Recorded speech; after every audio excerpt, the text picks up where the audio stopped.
Hello and welcome to another episode of the Pub Kid podcast. This podcast, as always, is talking about this little film that I made called Pub Kid that was on BBC4 back in February and is currently doing the festival circuit.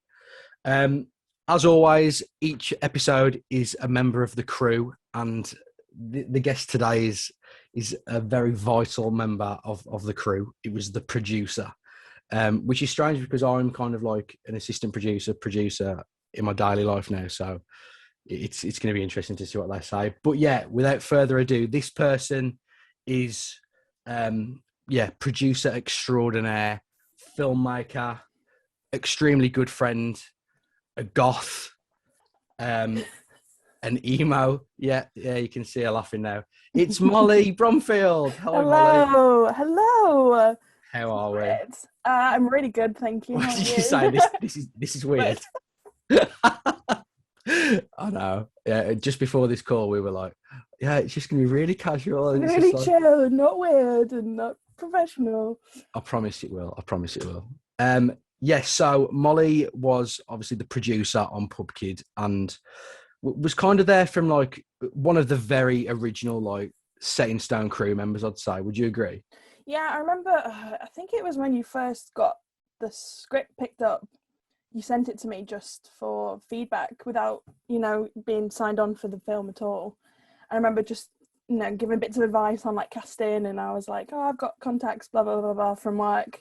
And then you dropped me a really scary message and was like, can I give you a call later on? And I was like, oh God, okay. And yeah, that's when I got, so I was signed on pretty early, I think, wasn't I? Yeah, I think so. Like it was back in November 2019 Really? that it first happened. Yeah. Oh my God.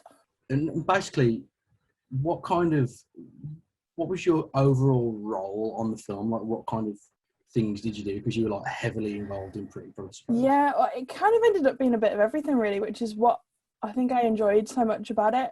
Like, obviously it started off as like producing, so pre-production, sorting out crew, finding crew members that we needed. You did like location recos and stuff, which normally I would do, but because of Corona and locations, it was kind of a bit of a mixed bag really, which was quite interesting and different for me from what I normally do.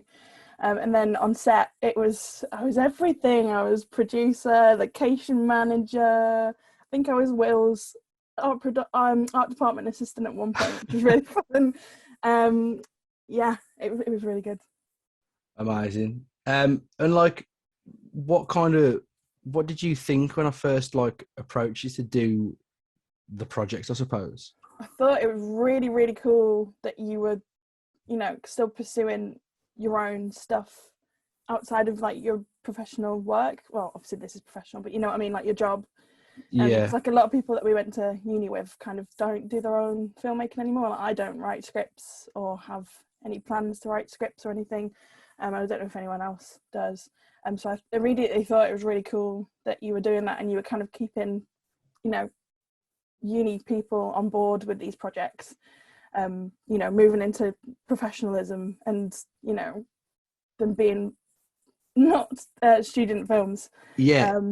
I think that was like the main thing for me, like seeing it. Like obviously we'll get onto this later about like what it looked like when it was finished and like seeing it on TV and stuff. Which we'll get onto all of this, but like I'll briefly touch that. Like when we first like started talking to like rural media and Julie and stuff, like the general consensus was that this might get on iPlayer. Yeah. And then when it got on TV, like we'll also talk about that message that you sent me. Like, yeah, I was just gonna say, I remember being last like, week because check your emails.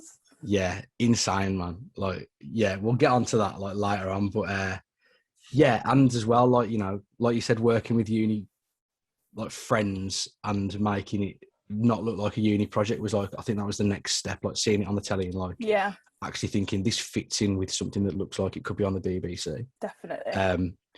But as well as working with Bod and Will, like it was all right. It was so fun. We'll get onto that that particular moment when Bod lost his fucking mind. But yeah, I mean, what did you think of the idea initially?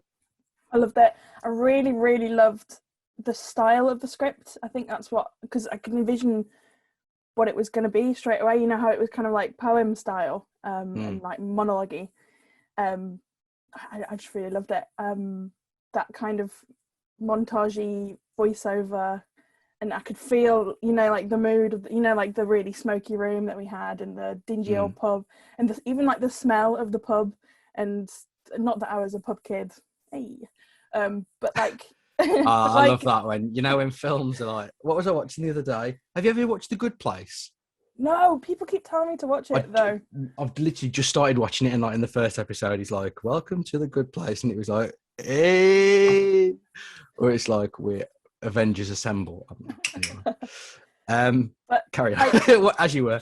But like, it's relatable to a sense, I think, for most kids. I think, especially kind of like our age back in the day, like going to family functions and stuff at those kind of pubs, and I think it's maybe not relatability to everyone.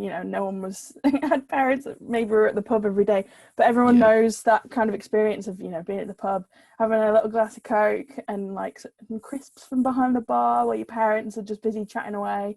I just really loved it. I thought it was really, really unique. I think even if you're like not like a typical pub kid, like you can still relate to seeing other kids in that situation. Like, and the pub that we filmed in had that pub like smell. Like, I don't even know how to describe it. Like, I don't think that's changed since the 70s. It's like that musty, dusty carpet smell, like disgusting. But all pubs like that look like that smell the same, and I don't know why. But like, it just was exactly how I envisioned it from script to screen, which was amazing. Yeah, like that brownish, like tinted, murky feel. Yeah, I totally agree. Okay, and then obviously, when was it that were you involved? After I'd spoken to the BBC and Rural and that, or had I kind of mentioned it to you before? I remember reading the script I think it was either just before or just after it got picked up. Because I remember when I got brought onto the film, I was taken into conversations with you and Julie pretty much straight away. Julie was great. If she's watching this, I think she's really good.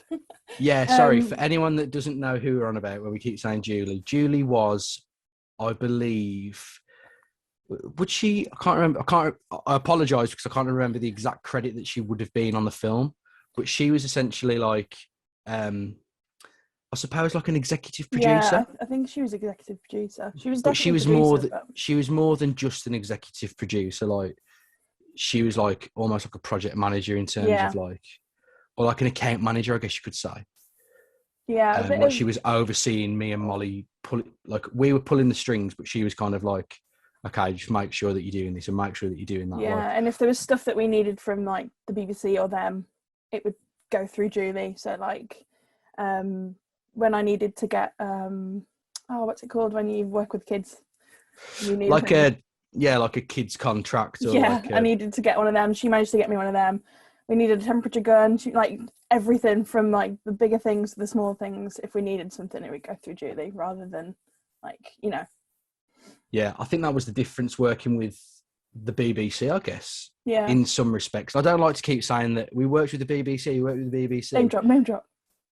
That's all. That's all I'm saying. The BBC for is because it's like a big name to say, but like it was mainly Rural Media that had sort of like that was pulling all the strings, I guess you could say. But we had free reign with it. Like it wasn't too constricting. It was just no, not at all. Like they're great. Like just really, really good people. Yeah, it was kind of do what you want. Let us know what you're doing, and if we can help you. I think that was it, wasn't it? Like, just let us know what you're doing. And I was kind of like, I want bigger kit. Like, you're gonna have to extend your insurance to get me to have these lenses. And they were just like, yeah, sure. Just what do you need us to do? Like, what forms do you need us to fill out? Blah blah blah. Sending them tens and tens of risk assessments for everything. Yeah, jeez. Like I said, I think that's the difference with working with somebody like that who's going to be getting something on the BBC.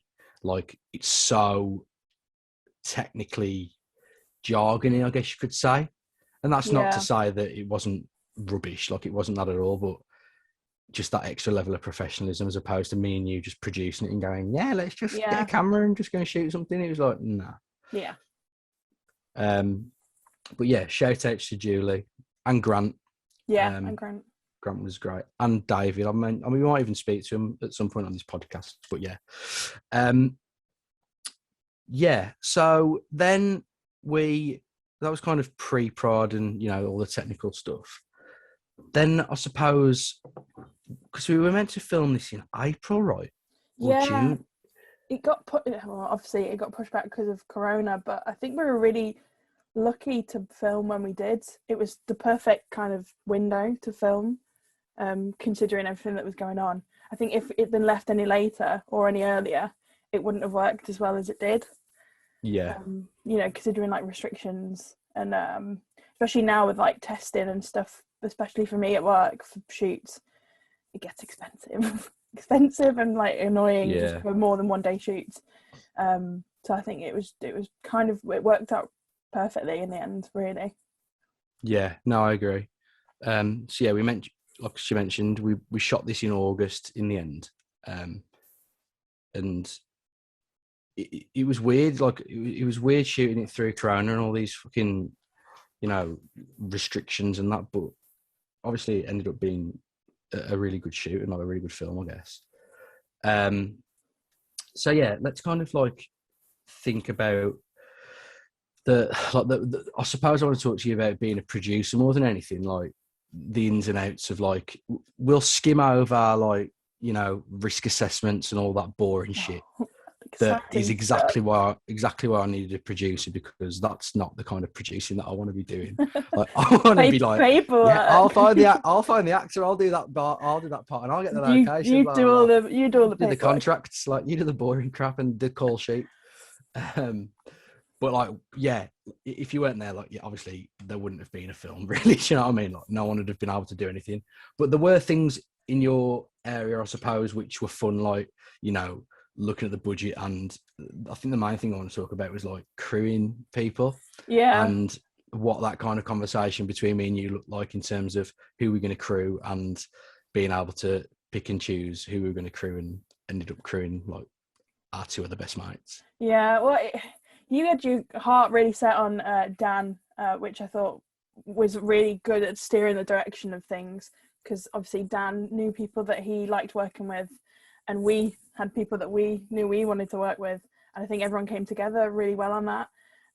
But working towards a budget and getting crew for quite a low budget film was really interesting for me, because at work I work on a lot of kind of big budget commercials, so it's if you need a grip, stick it on there. If you need sound recorder, stick it on there. Whereas it was a lot of negotiating and calling around, emailing around people to get rates down, and like sorting out hotels and stuff and making sure it was within budget. And in the end we did really well with it. I think we had we had 30p left.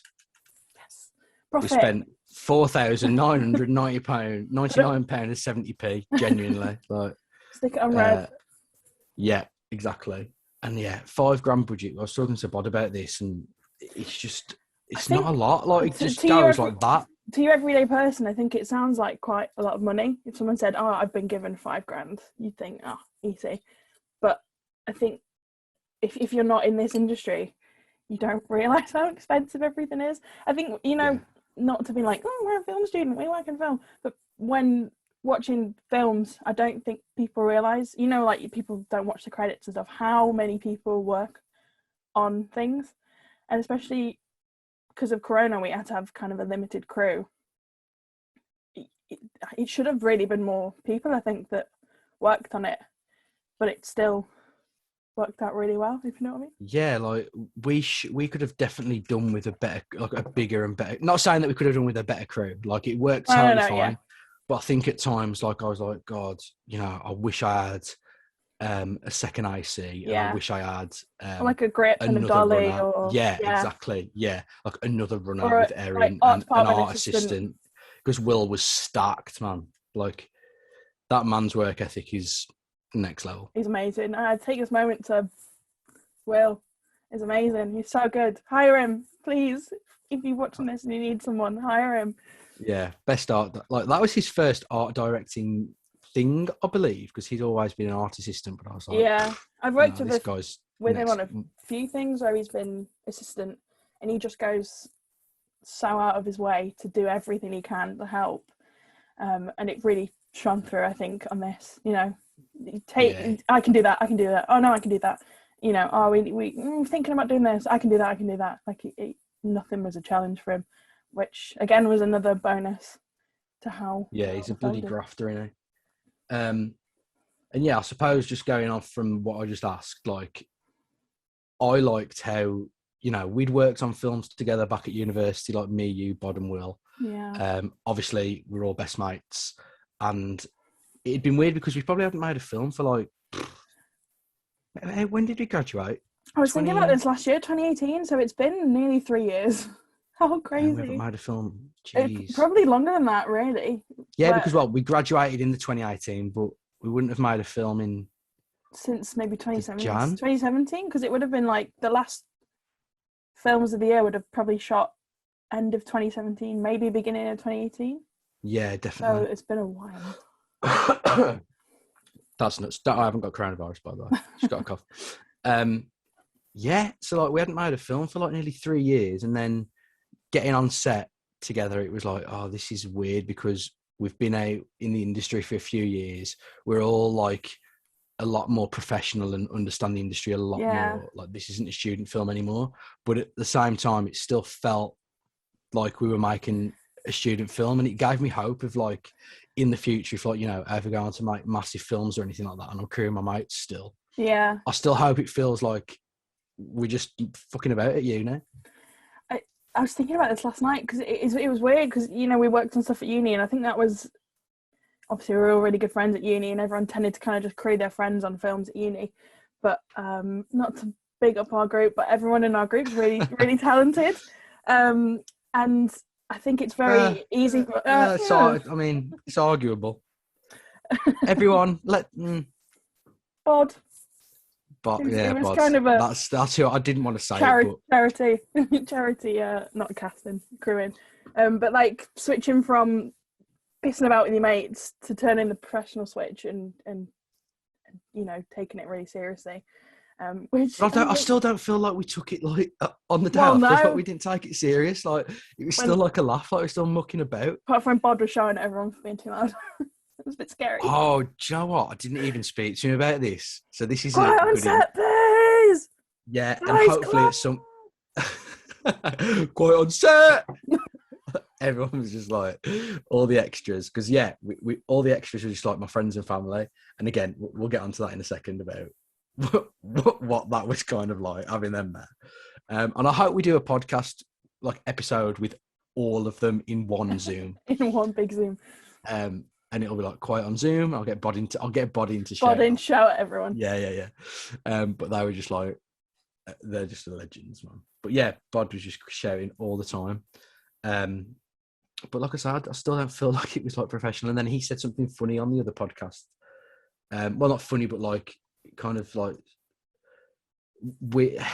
anyway, I don't know what I'm trying to say here, but he was like, you know, it didn't feel like professional. It still felt like we were making a student film.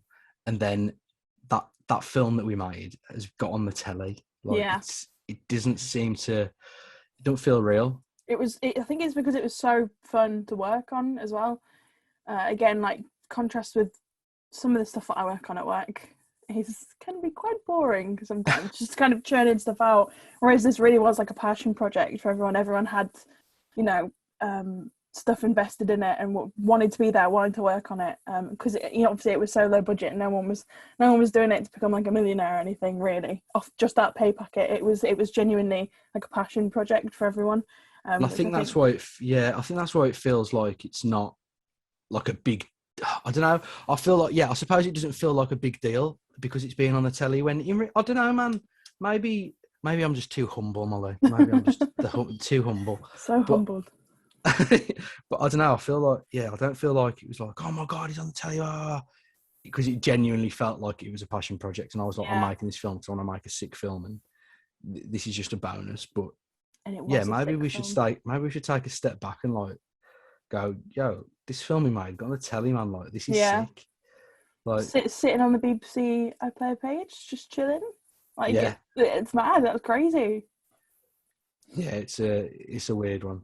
And like I say, we're recording this episode in March, but this will probably be going out in May.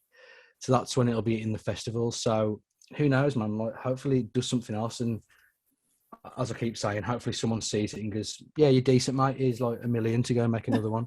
Yeah, okay, well, let me just take 10% of that of my own rate. I'll have 100 grand and then make something awful. Like, cast some really, really, really good people in it, and then just use all the money up on that. Yeah. And be like, well, we haven't got a location. We don't have a location. We can't have it. We can shoot it on an iPhone though. We do have Ryan Gosling, so I think it'd be all of that. But yeah, I mean, talking about casting, actually, that's one thing I wanted to talk to everybody about. Like, that I feel bad for not mentioning him enough. And it's Archie. I love Archie so much. He's like my little dude on set. What an absolute legend. He's so good. Such a professional little kid. It was his first film as well.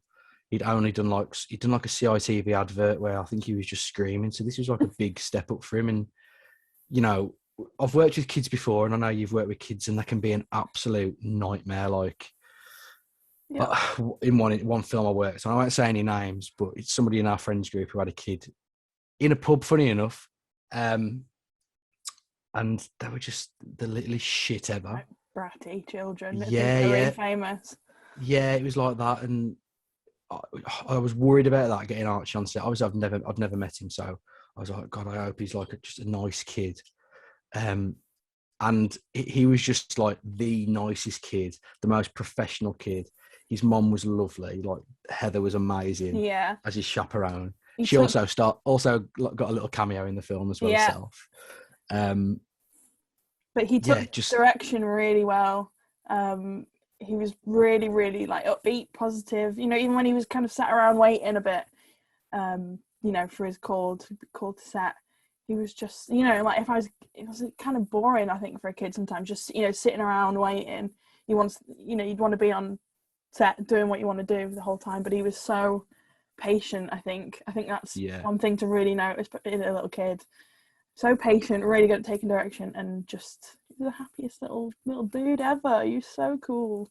Yeah, you just tell him to do something like, can you just do it like this, mate? And like, if you stand over there and act in a way that's surprised and shocked or whatever, he's like, yep, I'll do that. And he just did it, and he was just like amazing, just constantly like, he's. I hope he turns out to be something massive. Like, he deserves it, because he's such a little professional. But yeah, I suppose what you just touched on there, like the bit when he couldn't be on camera, I suppose. What was that process for no one that understands how to work with kids? Because there's a lot involved. Yeah. So kids are really normally split out into age groups. I can't remember what they are off the top of my head, but so like really young kids can only be on set for a couple of hours. They can only be working, I think, some of them really young, for like a maximum of half an hour. So you really have to time things to the second. So you go for one take, say that was 2 minutes, you've got to write 2 minutes, and he comes off set, that's 5 minutes off set. You have to be on the ball, especially, you know, for child licensing, in case anyone from the council rocked up and they're like, you've been working this child too hard. They're legally only allowed to be there for a certain amount of hours, and legally only allowed to be in front of the camera working for a certain amount of hours. So you've really got to be on the ball and keep on top of that with kids, which can be really frustrating, especially when you've not got a professional chaperone there, and you're trying to keep up with everything at the same time. It can be quite difficult, but yeah, no, I think we did a good job. Like, again, he was so professional that it was just like, right, mate, you can go and do nothing for 3 hours. And he was getting his takes like really quickly, that, you know, we weren't wasting time on like 10 takes on something and using up loads of his time. Like, it really flowed well, and I don't think we even came close to using up his time, to be fair. Maybe on the second day, but yeah, I remember at one point I felt like you were a bit stressed out about that, because I think it was we need to get him off screen. We hadn't used up his time in front of the screen. I think it was his time on set. We had to wrap him at a specific time. Like, he couldn't legally be at the location past that time, and it was getting close to that time. I was like, guys, I think he's gonna leave. Yeah, I suppose that's a bonus of having his mum as a chaperone, when it's like, you know, if we go over, is that okay? Like, off the record kind of thing. Not that we did. I promise that we didn't, Julie. No, that didn't happen. He rapped. It was close, but we did get him away. It was like on time. 5 to 5. Like, yeah. Plus, we couldn't film much after 5 anyway because of like the light. So we were chasing that anyway. So yeah. Because it was that last shot, the big wide shot, wasn't it, where he was walking along that bowling green. Yes. I remember being up at the top and was like, I'm waiting for them to call rap, because it was like the last shot, I think, of the day. I was like, oh my God, looking at my phone like, yeah, it was literally just me, Dan and Bod, and Bod was like on the checking his watch, like, lads, you need to get this. As soon as we got that shot, and it was lovely because everyone was sitting up the top, like in the beer garden, while me and Bod and Dan were like down the bottom. And it was just that feeling of like, I know it's cringy and like on a student film, you're like, that's a wrap. And everyone's like, hey, and it's like, you made a student film, like, what are you on about? But this was like, it felt good. And everybody was like cheering and going like, wow, going fucking nuts. So that was class. And do you know what? Just going back to Archie and like breaking a kid and stuff. We had the biggest green room ever, technically. It was huge. The whole pub was huge. It was massive. I was like running around all over the place, getting my steps. Should have had my step counter on, walking up them stairs. Whew. Yeah. And it was really warm the biggest and sunny. Pub ever. Yes. It's just the perfect days, like the 2 perfect days. Like, it did rain at one point though, didn't it? And that was the one point we were shooting outside. Oh, yeah, like, typically. it did. So we had to change the schedule. Like a freak, like, little rainstorm, wasn't it? Because it was like, quick shit, like, get the rain covers over stuff. And then as soon as we'd done it, it went. It come out again when we went back inside. It's typical. Typical. But it still looks sunny on the actual edit. Like, it still looks. You wouldn't have known it rained at all. No. But yeah, that green room, like, Archie had so much space just to mess about. There's like a stage in there, and I know he's like, I think he's playing Fortnite at one point. Yeah, and there was like boxing gloves and stuff behind there. Yeah. And Bod found like a stage knife. Like, they must do, I don't know, some like there's pantomimes there and stuff like that. Yeah. Because I've got that. No, it was good. Snapchat video of Bod flipping a knife and pretending to catch it on the sharp side. And again, we were laughing at it like it was the funniest thing in the world, and it wasn't.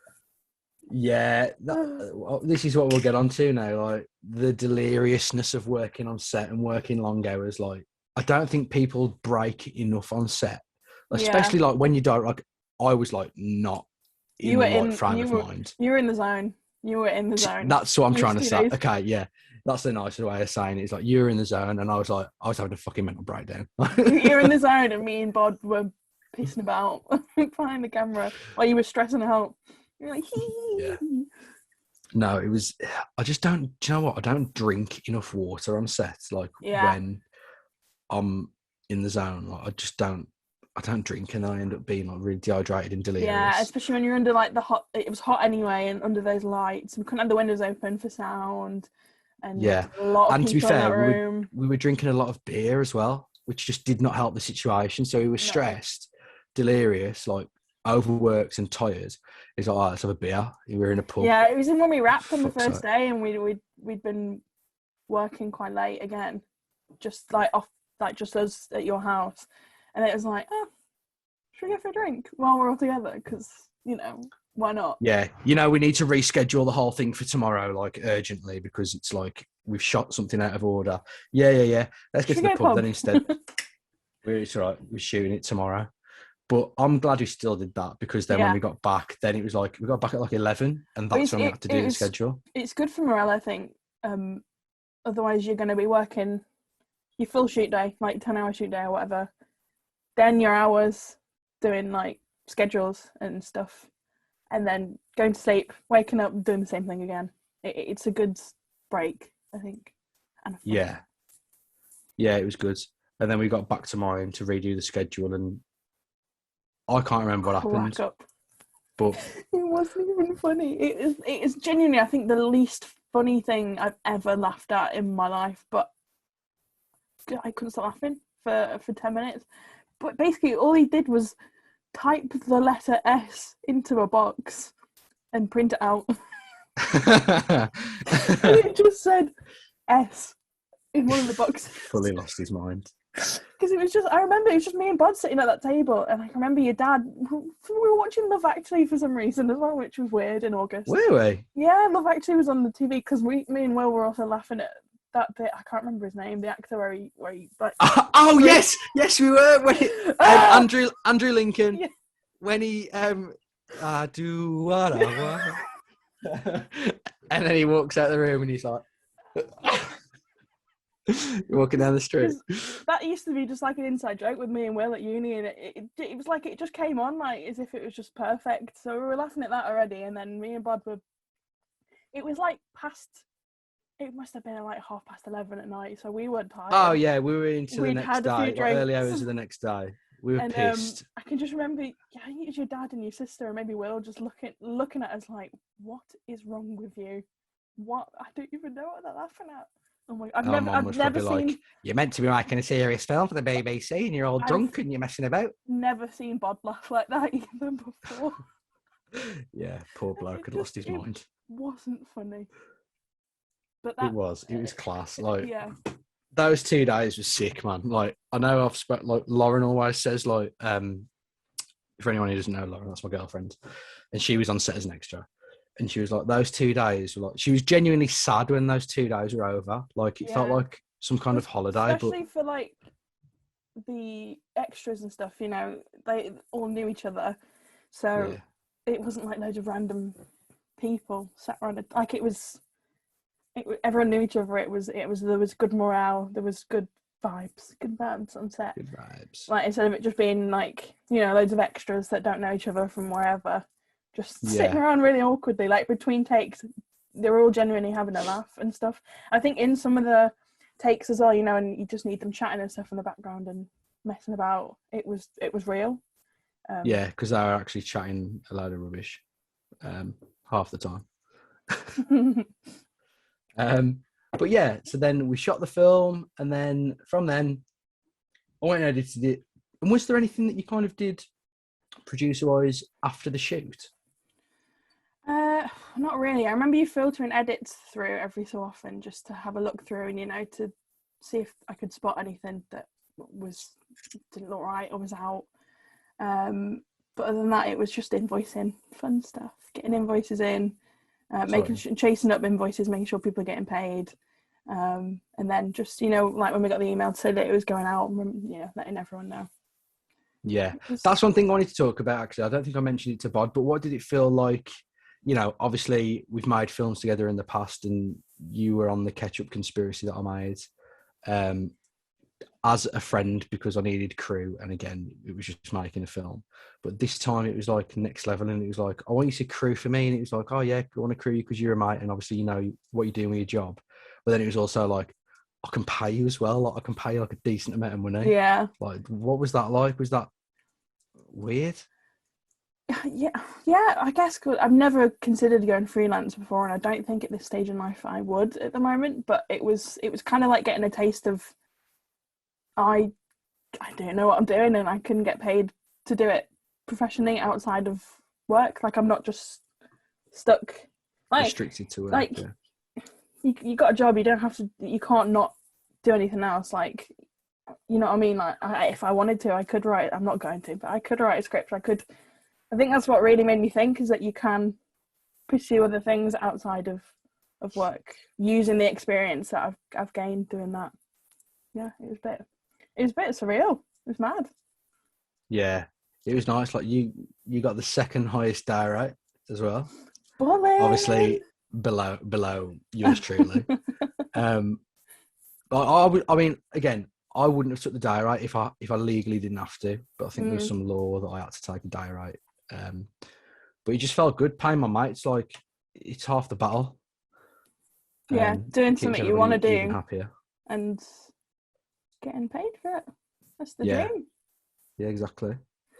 Awesome. And then obviously the film got edited, and then, as we all know, it got on TV. But as mentioned, we didn't think it was going to get on telly. We thought it might get on BBC iPlayer at a push. And then, obviously we're shooting this in March. It went out in February, so it was only last month. Yeah, the turnaround was quite fast, considering like we were told it could be up to a year. Yes, so that's something I haven't explained actually. So how it worked was the second that I handed that film over to the BBC, which was December 1st. Something like that, yeah. It was around that time. December 1st, for argument's sake, they owned that film for 12 months and I couldn't do anything with it, right?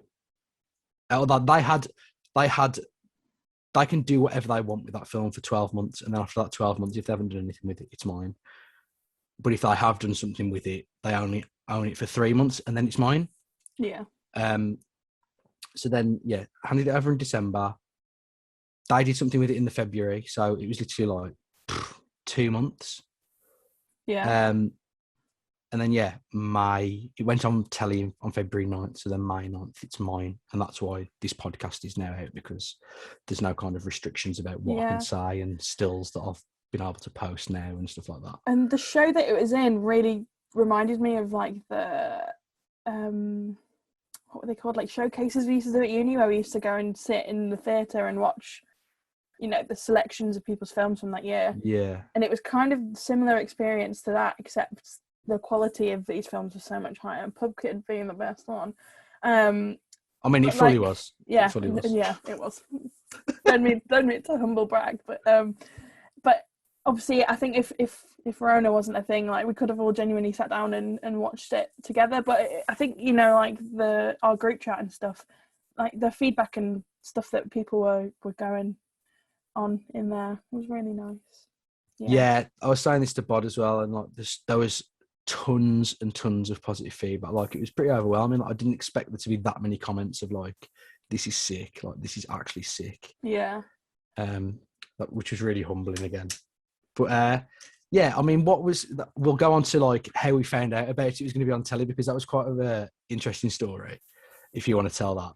I should have got you to like record your reaction or something. I know, you should have rang me and gone, you should have FaceTimed me, recorded your screen and then said, check your emails. I'm not good at these things, but it was towards the end of the day, because I was finishing up with work and I was just checking my emails. And I saw that Julie had emailed, so I thought she's either going to be asking for something that I've forgotten to do, or like it's like an invoice or something that's outstanding or whatever. And I opened it and I just saw, the first thing I saw was BBC4, and I was like, wait, BBC4 is on the TV, because I was, BBC3 got taken off. I was like, no, BBC4 does still exist, because you even said that to me. I remember you saying, is BBC4 TV? And I was like, yeah, I checked. But yeah, I messaged Liam and was like, check your emails. Oh my God, please check your emails. I feel like that's what you've been doing for the last 12 months anyway. With this film, it's like check your just emails. Telling me to check my emails. I felt Have you seen that email from no? More of a personal assistant, if anything. You're my Natalie, my David Dobrik. Liam, have you checked your emails today? No. Well, you've got 30 to read. You've got a massive fine because you didn't make a kid break. Yeah, who didn't let him have lunch. You owe the council 30 grand. But yeah, it was a weird moment. Like I was in a church at the time shooting something. Yeah, I was shooting something in a church about tax. It was actually very fun. Like I'd made it fun so it could go in a church. That was the fun element. So I was dressed up as a vicar at the time, playing an extra. And yeah, Molly texted me, and you then had a holy experience. Yeah, it was weird. Yeah, it was like, it made me think, do I believe here? Do I believe in God? But it was funny because the actor that I was working with at the time, and it was nice that I was on set at the same time to find out this news. It was like, I'm still doing what I like doing on films, and well, I work in like social videos kind of thing. And then getting that email was nuts, and it was weird because the actor that I'd been working with on this tax thing, I'd literally just been speaking to him about. Yeah, I remember you saying weird. We were just talking about it. Yeah, he was like, oh, well, we was obviously talking about work and stuff, and I was like, oh yeah, I've done this thing for the BBC too, and this is the way it can happen theoretically. And it was weird because I was like, theoretically, they could email me today, and then I've got 3 months to do something with it. And then Molly messaged me another email, and I was just like screaming this church down, like, oh my God, Jesus Christ! It was like, no BBC4. blasphemy in here, sir. But yeah, it was mad. Oh, And then, you have to find the messages because I can't remember what I said, but I just remember it was like on the I think side, it was just all caps, like, check your emails. email. Check your emails. That feels like ages ago as well now. Yeah, that was only Feb. Like, that video that I've shot for the tax stuff hasn't even been published yet. So that shows that how quick ago it was. It might be published now because this will be out in May, but future yeah. times. And then it got on telly, and it was cool. What was it like seeing it on TV? What was the experience like? Where did you watch it and stuff? It was bizarre. I just watched it with my parents at home. Rona, exciting times. Were they proud? Yeah. Really? Mum had a little tear. Really? Yeah. She loved it. She goes on about it all the time. She's like, no, Liam's film, or has Liam got any plans for any other films? Like, she really, really loved it. Amazing. Because it was like a bit nerve-wracking, waiting, because you didn't know what order they were going to come up in, and it was like, oh, yeah, oh. I know. And everyone in the group chat was like, kind of that was kind of building up suspense as well, knowing that all the guys were watching. It was scary. It was kind of, it was weird. Yeah, it still didn't feel real.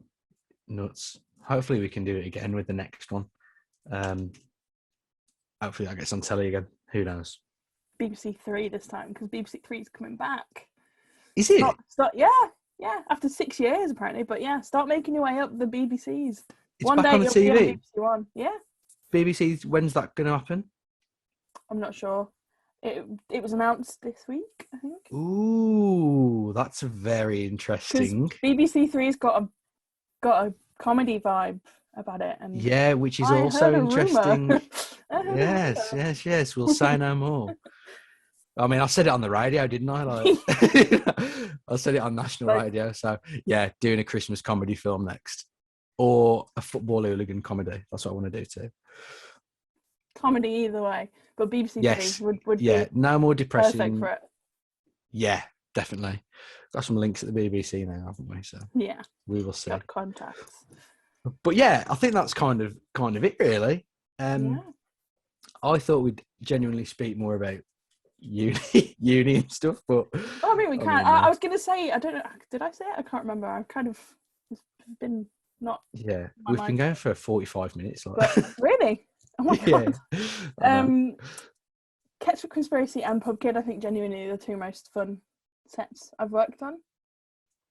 And no offense to anyone else that's watching this, I've worked on their films. I can't. No offense to anyone else, but I can't Liam's the remember funniest person in the world. You're all boring. We did have a tractor there on Ketchup Conspiracy.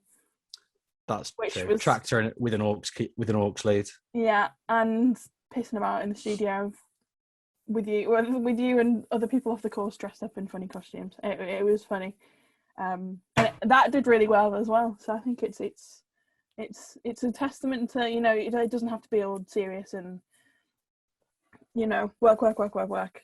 You can have that balance of fun and professional, and it'll still do really well. Yeah, as soon as that clock hits 5, I think I'm a firm believer in this. As soon as that clock hits 5 and you wrap, mate, I ain't a director anymore. I'm like, yeah, let's get on it. I'm not like a normal director. I'm a cool director. I'm a cool director. Cool director. I promise. I don't think I'm serious enough. I think next time I need to be nasty. No, don't be scary. Don't be like Bod screaming at everyone. Yeah, Bod's terrifying. Well, you need that. You need somebody to be like that, who's like keeping the director in their place of like, I want to get this shot, and it's like, no, Liam, you're not getting that shot. Get on with it. We don't have time. And I'm like, okay, I'm sorry. Another thing, one of my it's not really a highlight, but washing my own name off of the men's bathroom wall. Yeah, was something I never thought I would have to do. But when was that? Was that before we shot the film? No, that was. I was like, when was that? Which time? It was. We must have been getting towards the end of the day, and Will just didn't have time to do it. And I remember me and Millie panicking because it wasn't coming off the wall, and I was like, "It's going to be here forever." Yeah, I think we just sharpened a load of graffiti on the toilets, and then realised, we need to get this off. We mixed a lot of chemicals in that. Will was like a mad scientist that day. Yeah. But that was one of my my top memories from the film. That and the letter S. Yeah, that's one thing I wanted to ask you is like standout highlights from the film. Is that what you'd say then? That trying to scrub your name off the bathroom wall? I'll take that. I'll take that as a highlight from the day. Yeah, it was Trying to scrub funny. my name off a men's bathroom. Yeah, or ringing the location guy probably 100 times in the morning. He hated me. He hated me so much. Poor bloke. Every time he answered the phone, he just got more disappointed and annoyed every time. I was like, I'm so sorry. Yeah, we want to film this room with haze. Like, can we Stop turn the smoke alarms off? Stop locking all the doors. We need all the rooms. I know. Yeah. Yeah. One quick question, which I'm going to ask everybody, and Bod kind of answered this without me asking him, but I want to ask everybody. Mm-hmm. What's your favourite shot? Oh, 100% the track out of your dad when he was smoking with the probe lens. That's funny because Bod said the exact same shot. Oh, it was so good. I remember the hype as well on set for it was real. And I remember getting back to yours and we were scrubbing through the rushes. And it was like, oh my God. I know. So cool. Seeing that is so sick. Yeah. That, and I really liked when Archie's pushing through the crowd as well. I thought that was, Oh, really? Yeah. I do like that shot. I do like that shot. It was cool. I don't know what my favourite... I think my favourite shot is still... Do you know what shot I really like and we didn't use? That no ball games one. I was going to say that. My amazing ball throwing skills. Amazing ball handling skill. didn't make it into the film. I'll put that on screen now, actually, that shot, because it's beautiful. Because it was so good. I threw it perfectly. I don't think I've got the rushes anymore. I think it belongs to the BBC, but I've got a screenshot of it somewhere. So, please, can I have this really random... I want all the raw footage, please. Of a ball getting thrown at a no ball game sign. Yeah. Yeah. Perfect. No, that's good, man.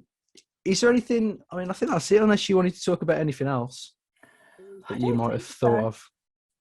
All I can think about now is just laughing at your house afterwards. It was a good laugh. Yeah, it was nice to be back together as a crew again, especially after 3 years of everyone being off doing their own thing, out in the real world. I think it's something that I want to try and do at least once a year now, is like do a film. I'm very lucky. It felt anyway. like a break. Yeah. Weirdly. I'm very lucky anyway that I've worked with Will and like Jack and Ben out at my job anyway. But it was such a contrast to commercials. Working on something, like it was literally like being back at uni, but yeah, it was nice, like another level. Yeah, I think the main thing for me was like no EX3s, no media centre having a go at you because you got a bit of sand. And yeah. Fill the camera with beer. Liquid cool it. No, I like that. I think the main thing, I think why it works so well is like when you're at work, you've obviously got a boss that you're answering to, I suppose. Like even if you're directing on set like I do at work, and I suppose I'm the boss on set, I still get back and I'm like, I've still got somebody else to answer to. Whereas with this, it was like, I've got no one to answer to here. Like, this is my film. Like, I can do what I want, essentially. I think when you're at uni, it was your film, but like, you'd have your lecturers overseeing your scripts, your storyboards, everything from the go. Whereas this was, you wrote a script, they picked it up because of your script. They didn't change anything about it. You said what you wanted to do. They said, okay. Like it was kind of the same vibe, but better. If that makes sense. Yeah, like I had pretty much like full creative control. Like barely anything changed. Like the idea didn't change.